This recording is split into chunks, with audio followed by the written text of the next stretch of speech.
मेघा है, वो मेरी अपनी बेटी नहीं है। मैंने उसको एक एनजीओ के थ्रू अडॉप्ट किया है और वो एचआईवी इन्फेक्टेड भी है।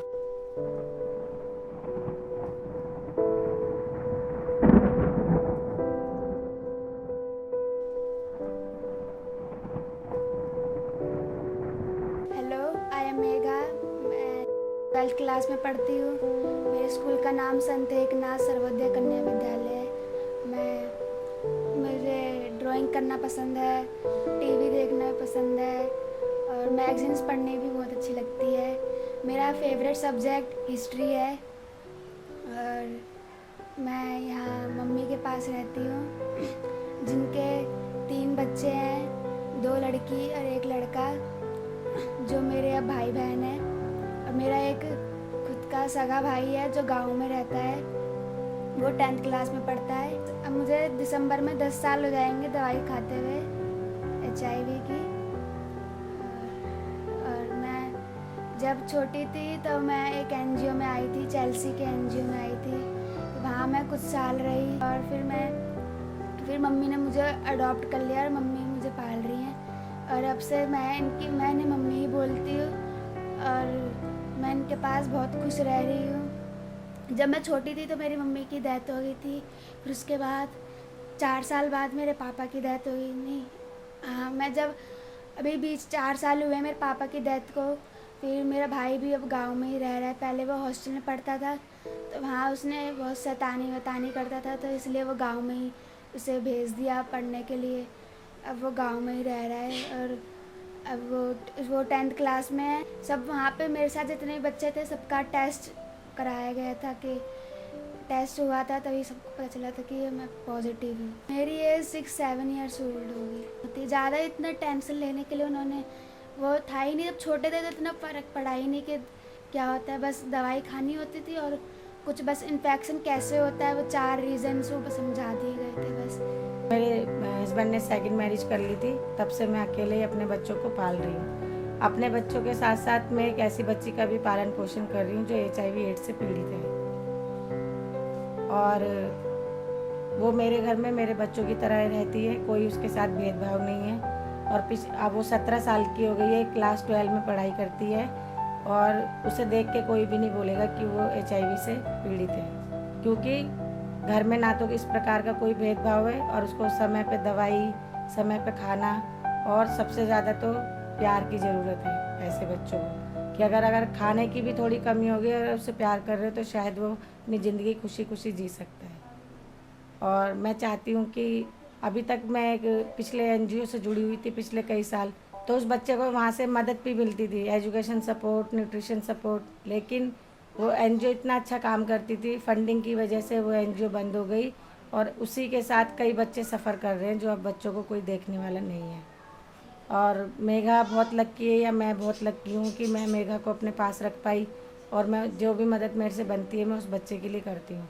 लेकिन मुझे तकलीफ़ जब होती है जब कुछ बच्चे ऐसे हैं जिनको कोई देखने वाला ही नहीं है। अब मैं चाहती हूँ कि जैसे मेघा को एक घर मिल गया है, ऐसे ही उन बच्चों को भी कोई ना कोई सपोर्ट ज़रूर करे। और जो भी इनकी ज़रूरत की रोज़मर्रा की जो चीज़ें हैं, अगर वो भी इन बच्चों को समय पे मिलती है तो शायद ये अपनी ज़िंदगी लंबी जी सकते हैं। उसके साथ साथ इनको खाना और दवाई का तो मैं बार बार ही बोलूँगी कि दवाई इनको बहुत ज़रूरी है, जो इनको समय पे लेनी चाहिए। और जो भी इनको केयर करते हैं उनको ये देखना चाहिए कि इनको कब क्या इन्फेक्शन हो रहा है, क्योंकि बीच में इनकी तबीयत बीच बीच में बिगड़ती रहती है, जो हमें तुरंत ध्यान देना पड़ता है। ऐसा नहीं है कि मेरे को तकलीफ़ें नहीं होती, बहुत तकलीफ़ें मेरे साथ भी, क्योंकि घर का किराया देना, खाना खर्चा, और मैं डीटीसी में कॉन्ट्रैक्ट कंडक्टर हूँ, उस पर भी मुझे डेली ड्यूटी नहीं मिलती, तो उस दौरान मुझे बहुत परेशानी झेलनी पड़ती है, क्योंकि जब पैसे नहीं आएंगे तो मैं इन लोगों की ज़रूरतें भी कहाँ से पूरी करूँगी। तो मैं कुछ ना कुछ, मैं हिम्मत नहीं हारती, उसके साथ में कुछ ना कुछ साइड में भी मैं कभी बिस्किट नमकीन बेचना, कभी लोगों के घरों में जो भी मुझे काम मिलता है मैं खाली समय में करके आती हूँ। और एक बड़ी बेटी है मेरी कविता, उसकी मैंने शादी कर दी, वो अपने घर पे बहुत खुश है, उसका एक बेबी है। और मैं अपने परिवार के साथ बहुत खुश हूँ और मैं चाहती हूँ जैसे मैं अपने परिवार के साथ खुश हूँ, ऐसे ही जो भी बच्चे जिनके पास रह रहे हैं, चाहे वो फोस्टर केयर के लिए रह रहे हो, चाहे उन्होंने अडॉप्शन में लिए, और जो स्पेशली जो HIV से पीड़ित है, इन बच्चों को आप सपोर्ट करिए। बच्चे अपने फैमिली को बहुत मिस करते हैं, जो भी है। हम जितना भी इनको प्यार करें, दादा दादी के पास रहे, नाना नानी के या मेरे जैसे किसी महिला के पास जो उनको रखे, तो लेकिन फिर भी इनको एक समय ऐसा आता है जो परिवार की कमी महसूस होती है। लेकिन हमें वो भी ज़रूर एक्सेप्ट करना चाहिए कि हम इनके माँ बाप तो नहीं हैं, लेकिन हम माँ बाप की तरह इन्हें प्यार दे सकते हैं। जो भी इनको बीच बीच में हम इनको ऐसा रियलाइज़ ना होने दें कि भाई ये HIV से भी पीड़ित है और ये अनाथ है। अगर आप इनको बार बार रियलाइज़ कराओगे तो शायद ये अपने आप को अकेला महसूस करेंगे, जो कि मेरे घर में ऐसा नहीं है। मैं तो इसको परिवार से मिलाने के लिए स्पेशली उत्तराखंड तक भी होके आई कि इसके जो और रिलेटिव है इसको एक्सेप्ट करें। लेकिन गांव है, गांव में HIV के बारे में लोगों के मनों में बहुत भ्रांतियाँ हैं। उनको कोई नहीं समझा पाएगा कि ये बीमारी ऐसी नहीं है कि जो आपको लग जाएगी।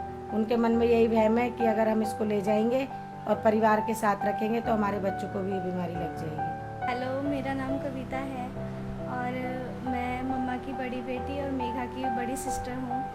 मेरा रिलेशन मेघा से बहुत अच्छा है। मैं उसे बहुत प्यार करती हूँ, शायद दोनों भाई बहन से ज़्यादा उसको प्यार करती हूँ। मुझे उसके लिए शॉपिंग करना, उसे मतलब अलग ट्रीट है। पहले स्टार्टिंग में वो आई थी तो थोड़ा एडजस्ट करने में होता था कि मम्मी किसको ले आई ये वो। फिर मम्मा ने हमको बहुत समझाया कि बेटा इन बच्चों के साथ ऐसी सिचुएशन है, ये प्रॉब्लम है, अगर तुम्हारे पेरेंट्स नहीं होते तो तुम लोग क्या करते। तो फिर थोड़ा टाइम लगा, लेकिन अब मेरे को मेघा के साथ रहने में कोई ऑब्जेक्शन नहीं, बल्कि मेरे हस्बैंड भी मेघा को बहुत प्यार करते हैं। एनजीओ में तो मेरे को मेरे चाचा चाची ने छोड़ा था, क्योंकि जब वो इस बीमारी का पता चला तो उन्होंने छोड़ दिया था मुझे इस एनजीओ में। फिर बाद में कुछ साल बाद जब पापा को पता चला कि मैं यहाँ रह रही हूँ तो मेरे पापा भी यहीं आ गए थे। यहाँ मुझे बहुत अच्छा लगता है। मैं रोज़ सुबह स्कूल जाती हूँ, उठ के तैयार होती हूँ, स्कूल जाती हूँ, फिर स्कूल से आके थोड़ी देर रेस्ट करती हूँ, ट्यूशन व्यूशन जाती हूँ, खाना वाना खाती हूँ, फिर मम्मी ड्यूटी से आ जाती है, मम्मी को खाना वाना देती हूँ, फिर मम्मी थोड़ी देर रेस्ट करती है, हम बातें करते हैं, फिर वही शाम को फिर हम खाना, मम्मी सब्ज़ी लेने जाती है काम वाम करके, फिर वही थोड़ी मस्ती वस्ती टीवी भी देखते हैं, फिर सो जाना। फिर ऐसी लाइफ चलती है। लाइफ बहुत अच्छी चल रही है।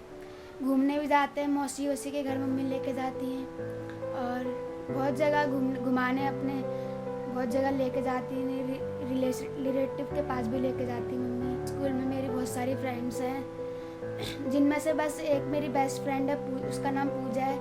उसको मेरे इस बीमारी के बारे में पता है और वो मेरे साथ बहुत फ्रैंकली रहती है, उसे कोई फ़र्क नहीं पड़ता इन सब बातों से, और बहुत अच्छी है। इसलिए मैं खुश हूँ अब इस सब चीज़ों से। पहला कारण है कि अगर हम बिना जांचा ब्लड चढ़वाएंगे, जांचा परखा, जाने अनजाने में ऐसा ब्लड चढ़ गया जिसमें HIV का वायरस है, तो हमें भी HIV होने का खतरा है और हो ही जाएगा। दूसरी, जो एक दूसरे की सुइयाँ इस्तेमाल करते हैं, ज़्यादातर ड्रग एडिक्ट, ऐसे यूज़ करे हुए इंजेक्शन, सिरिंज, इनका भी इस्तेमाल नहीं करना चाहिए, नई सुइयों का इस्तेमाल करना चाहिए। तीसरा कारण है कि जो माता पिता इस बीमारी से पीड़ित है, अगर गर्भ के दौरान, वो प्रेगनेंसी के दौरान अगर वो बच्चा पेट में है, उसको भी इन्फेक्शन होने का खतरा है। पहले तो होता ही, कहते थे कि हो ही जाता है, लेकिन अब तो बहुत सारी ऐसी दवाइयाँ चली गई है जो पहले महीने से 9वें महीने तक अगर माता को डॉक्टर की देख रेख में रखा जाए तो बच्चा बिना इन्फेक्शन के भी पैदा हो सकता है। वो हमें इसलिए पता लगा क्योंकि 18 महीने बाद ही जांच होती है बच्चे का। न्यूबॉर्न बेबी जो होता है वो जब तक अपना इम्यून सिस्टम, पहले शुरू में वो 18 महीने तक माँ के इम्यून सिस्टम से जीता है, क्योंकि वो दूध पीता है माँ का, और 18 महीने बाद अपना इम्यून सिस्टम तैयार हो जाता है तो वो उसके ब्लड का जब टेस्ट करेंगे तो हमें कंफर्म हो जाएगा कि उसको HIV है या नहीं है।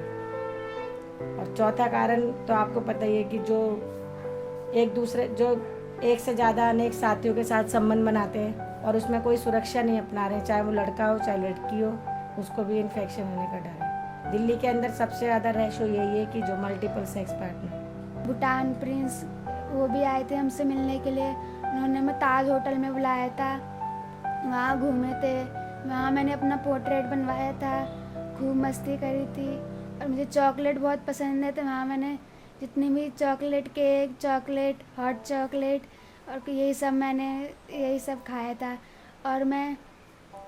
और जब यहाँ एनजीओ में एक बार लूडोविक नाम के एक सर आए थे फॉरेनर, वो भी शूटिंग करने ही आए थे, उनको मेरे साथ रहना बहुत अच्छा लगा, तो वो उन्होंने पेरिस बुलाया था मुझे अपने पास, टिकट विकट करा के पासपोर्ट बनवाया मेरे को पेरिस बुलाया। मैं और मेरे साथ एक दीदी है, उनका नाम माया है, वो गई थी मेरे साथ।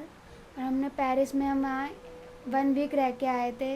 एफिल टावर देखा वहाँ पे, डिज्नीलैंड देखा वहाँ पे, और बस वहाँ पे बहुत जगह घूमे थे। वहाँ का जो गेट है, पेरिस गेट जो है, वहाँ पे भी घूमे थे। मेरे हस्बैंड भी इस चीज़ को बोलते हैं कि मम्मी बहुत अच्छी हैं, क्योंकि हर कोई नहीं रख पाता इन बच्चों को क्या, वो अच्छे बच्चों को भी जो ठीक होते हैं, नॉर्मल होते हैं, उन्हें भी नहीं कोई रखता। तो ये मेघा तो पीड़ित है, फिर भी उसे, बल्कि मम्मी तो लेके भी आ गई, कोई तो रखना भी नहीं चाहता था मेघा को। सब बोलते थे शेल्टर भेज देंगे, पर मम्मा की हिम्मत है। ऐसी मम्मा सबको मिले। थैंक यू मम्मा। बस मैं आप लोगों से यही कहना चाहती हूँ कि अगर कोई है मेरी बातें सुन रहा है या मेरी आवाज़ उन तक पहुँच रही है, तो प्लीज़ इन बच्चों की जो HIV से पीड़ित है और जिनके माता पिता नहीं हैं, उन बच्चों को सपोर्ट करें।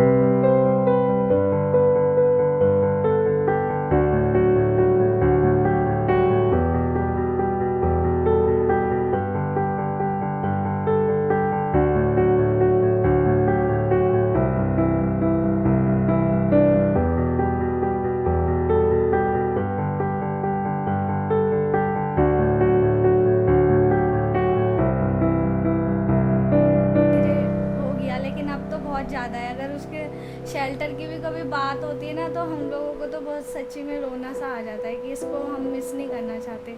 ये चाहते हैं कि हमेशा लास्ट टाइम तक वो हमारे साथ ही रहे।